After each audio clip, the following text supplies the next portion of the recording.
धंदा काढून देतो अशा आमिष दाखवून फसवणूक केल्यावर तक्रार गुन्हे शाखेकडं करण्यात आली होती। त्या तक्रार चौकशीमध्ये आपल्याला जे तक्रारदार आहेत त्यांची जवळजवळ 1,87,00,000 फसवणूक झाल्याचं निष्पन्न झालं होतं। सदरचा कालावधी जून 23 ते नोव्हेंबर 23 या कालामध्ये फसवणूक झाली होती, परंतु अर्जदार हे घाबरल्यामुळे किंवा लोकलज्जस्तो त्यांनी आपल्याला तक्रार केली नव्हती। तक्रार मिळाल्यानंतर आपण त्याच्यामध्ये वेगाने कारवाई केली आणि असं गुप्तधन काढून देतो असं म्हणणारा जो बंधू बाबा आहे तो देखील वेळोवेळी त्याची जागा बदलत असल्याने त्याला शोधण्यासाठी आपण गुन्हे शाखेच्या आमच्या पथकामार्फत येथे काळे आणि पथक यांनी जिकीचे प्रयत्न केले आणि त्या संदर्भात आपल्याला त्याच्या ठाव ठिकाणाची खात्रीशीर माहिती मिळाल्यानंतर आपण तात्काळ जेलरोड पोलीस ठाणे येथे गुन्हा दाखल केला आणि सदरचा गुन्हा हा मी स्वतः माझ्याकडे वरिष्ठांच्या आदेशाने तपासायला घेतलेला आहे।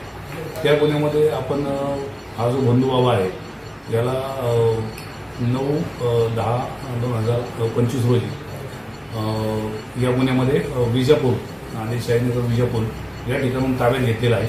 ताब्यात ज्यावेळेस आपण घेतलं त्यावेळेस ज्या ठिकाणी तो राहत होता त्या ठिकाणी देखील हे सर्व पूजा अर्चा किंवा जे काय असेल ते करत असल्याने निष्पन्न झालं।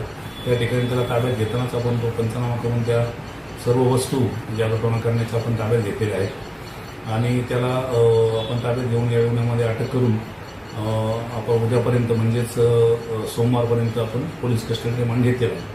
या गुन्ह्यामध्ये फसवणूक त्याचप्रमाणे जादूटोणा अधिनियमाप्रमाणे गुन्हा दाखल करण्यात आलेला आहे आणि ही जी फसवणूक रक्कम आहे ही रक्कम कुणाकुणाला त्यांनी दिलेली आहे किंवा त्यांनी त्या रकमेचा काय विनियोग केला आहे या संदर्भात तपास प्रगतीपथावर आहे आणि ती रक्कम रिकव्हर करण्यासाठी गुन्ह्यामध्ये जप्त करण्यासाठी आमचे प्रयत्न चालू आहेत। आपल्या शहरातील ताज्या घडामोडी पाहण्यासाठी रणनीती टाइम्सला सबस्क्राईब करा आणि बेल बटन प्रेस करा, लाईक आणि शेअर करा।